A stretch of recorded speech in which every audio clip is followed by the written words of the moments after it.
12. jūnijā Eiropas parlamenta vēlēšanas. Lai nobalsotu, tev noteikti jādodas uz vēlēšanu iecirkni, kurā esi reģistrēts. Vēlēšanu dienā iecirkņu darba laiks būs no 7 rītā līdz 10 vakarā. Ja nepieciešams, 3 dienas pirms vēlēšanām, 9., 10. un 11. jūnijā var izmantot iespēju savā iecirknī nobalsot iepriekš. Vēlēšanu iecirknī dodies pie galda, uz kura ir norāde ar tavu kārtas numuru. Uzrādi pasi un paraksties vēlētāju sarakstā. Saņem vēlēšanu aploksni un vēlēšanu zīmes. Pārbaudi, vai uz aploksnes ir iecirkņa zīmoks un vai tev ir iedotas visas vēlēšanu zīmes. Tev ir tiesības un pienākums balsot aizklāti, tāpēc dodies uz balsošanas kabīni vai nodalījumu un izvēlies vienu no vēlēšanu zīmēm. Vēlēšanu zīmē ar pluszīmi izcel tos kandidātus, kuru ievēlēšanu īpaši atbalsti. Izsvītro tos kandidātus, kuru ievēlēšanu neatbalsti.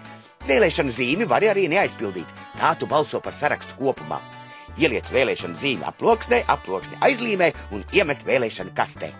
Neizmantotās vēlēšanu zīmes atstāj pie izejas vēlēšanu iecirknī. Atceries, šoreiz tev jābalso tajā vēlēšanu iecirknī, kur esi reģistrēts. Vairs nebūs spiedoga pasē, un katrs vēlētājs ir reģistrēts tikai vienā iecirknī. Ja nezini, kur ir tavs vēlēšanu iecirknis, vai tev ir citi jautājumi par balsošanas kārtību, piezvani 704 99 99.